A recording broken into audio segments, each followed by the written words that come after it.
Hey guys, RJ here, and after last week's amazing episode of The Expanse, Season 2, Episode 5, I thought it was only right that I go ahead and do a theory video on a few different things in the show that I've had some question marks over, and obviously some that we got huge questions about at the end of last episode. So that being said, stay tuned because we're going to dive into some really cool stuff for The Expanse. So let's go ahead and get started right now.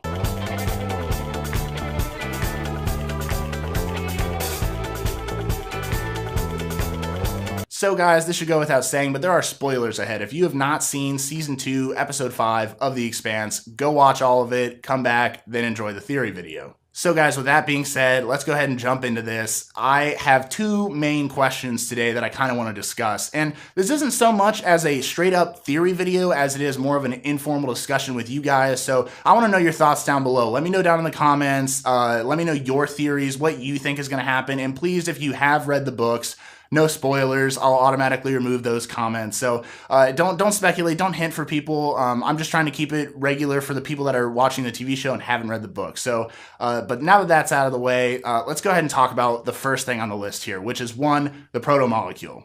We do not know that much information about it as the viewer, and the only person that actually does know a ton about it inside of the universe is already dead.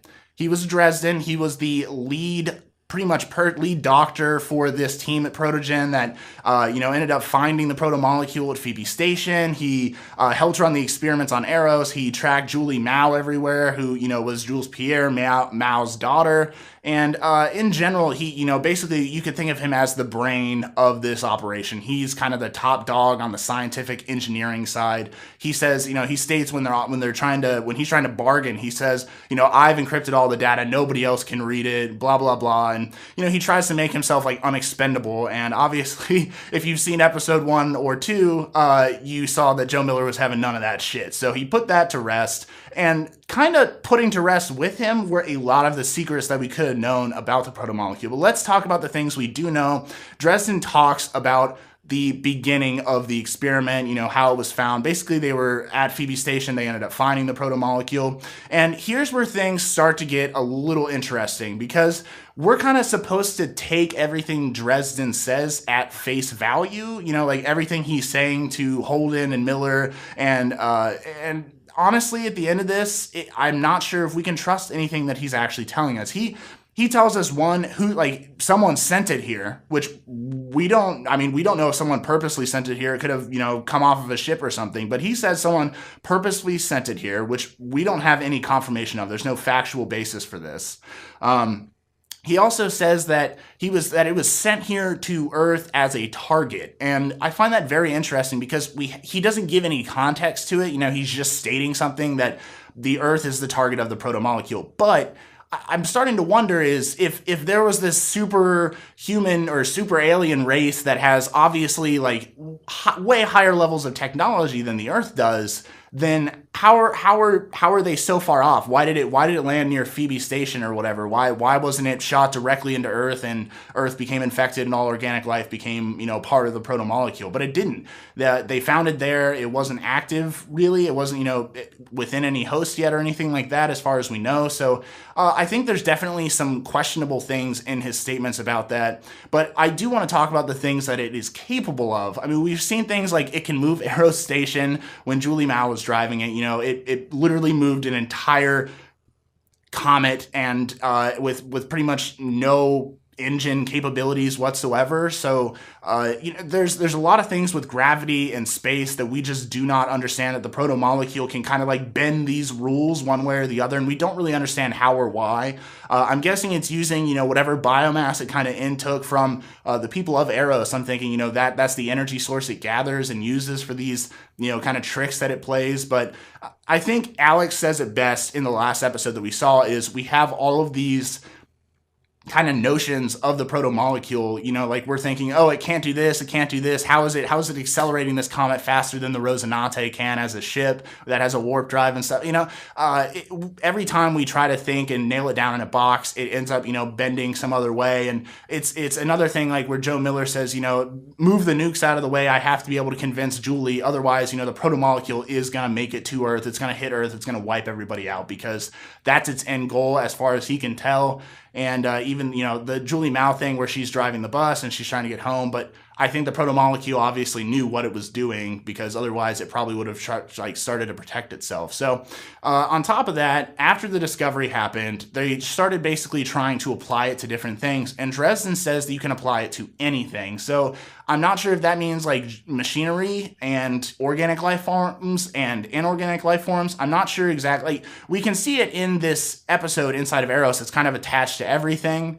But I don't know if it like actually interacts with electronics in the way that we kind of think it would, like an input-output. So I think there's some questions there to be answered as well, which obviously we're not going to get from Dresden. But the one remaining person on his team was Cortazar, which has turned into a huge set of beams, which I'm fine with, because I think he's like, obviously, all seriousness aside, I think he's a hilarious character. He gives zero shits about anyone because part of his brain was magnetized. Yeah, so I like him as a character. I think he's interesting. I think he brings like a very good, like, why would you care about that? Why would you do this? He has no emotions whatsoever. It's a perfect balance for things like Holden and Miller, who are way too emotional. And yeah, he does a good job of balancing scenes. But point is, he's the only one left that can actually work with the data. You know, like he scrolls through the device that he's using and getting the data in from Eros, and that's when he starts like triangulating the signal and stuff, and you hear like the protomolecule talking. So he's kind of the last one available. He's our last stop for information. So when it's heading to Earth, when Eros is heading to Earth and it's getting closer, he ends up stating that, you know, it's flowering, it's going to bloom. And there's a lot of questions there that I'm not going to get into yet, because I think it could lead me down a path that I have absolutely no idea about until I receive more information. I'm just going to kind of skip that comment because there's a lot of implications with that. So point is, what we get from next week's episode's preview is that the Mars team is now going to maybe get involved with an alien life form of sorts. So my question is one, is this just another experiment by Protogen or another company working under Mao? Like, is this just another of their experiments that's gotten awry, and is it with the protomolecule? Or could it be that possibly this is the alien species that actually sent the protomolecule to Earth? And my other question with that is if it's a super intelligent alien life form that clearly can deal with this, why would it just leave it somewhere in the middle of nowhere? Why not just go conquer whatever species that you're dealing with? And that's where like these issues with Dresden's speech kind of start bothering me a little bit. When you actually start diving down into it, you're like, none of this really adds up. Who just leaves this super weird virus molecule thing in the middle of nowhere? Is it like a target locker beam for them? I don't know. I think that there's parts missing to his story, and I'm not sure we're going to find anything out about that until we actually see the protomolecule in a different form. On to the second subject of this video, and this one definitely hit hard last week, and I think a lot of you probably agree. Joe Miller is by far one of my favorite characters in this show. As I've stated many times, he's a great character that can basically play either side of the fence. And in episode 5, we're kind of led to believe that his time on the show is over. And this could very well be the truth. You know, maybe, well, I mean, okay, so they're wanting us to believe that he dies on the asteroid for his friends, for the Earth, for Julie, for a million different reasons, probably, that he ends up choosing to stay with her for love. You know, I think there's a lot of options behind his thinking there. But I want to go over some things from other shows that really make me think that he might not be dead. And I know that it's really hard to say that a man isn't dead when the asteroid that he was on ends up crashing into Venus. But once again, we go back to Alex's statement where you do not know what the protomolecule is capable of. We have a mindset going into this where we think it's capable of one thing. It could somehow absorb Venus for all we know, okay? Like, it could absorb all the energy in Venus and then maybe starts creating humans or other life forms from the energy within that. And that's the thing is Dresden says it can repurpose things, and maybe it's going to repurpose Venus as its like main energy source or something like that. So Joe Miller, is he alive? The show wants to tell us no, but I'm inclined to think yes. And here's why. Because in a lot of shows, especially since Game of Thrones happened, a lot of people, for speculation of who's alive and who's dead, they use, did you actually see them die? Did you see their head get cut off? Did you see them explode? Did you see a knife go through them? And in this scene at the end of episode 5, all we get is the rock crashing into Venus, and we're zoomed out. And I just think it's really easy for us to kind of assume that he went down with the ship. I mean, obviously the emotion in the scene and everything else kind of has us going towards that fact, but I think there's definitely a possibility that maybe like Julie and the Protomolecule trying to save itself, maybe either brushes the impact off, maybe it like shifts everything to one part of the asteroid that wouldn't get damaged, or maybe it like put itself in a hardened cocoon to end up protecting him because maybe the Protomolecule felt love for the first time. I don't know. There's a lot of options with this because the Protomolecule was on board the asteroid. I think it's just really silly for us to assume that he's dead. And obviously I don't want confirmation from anyone on the book side or whatever. This is just something I think that he might be alive.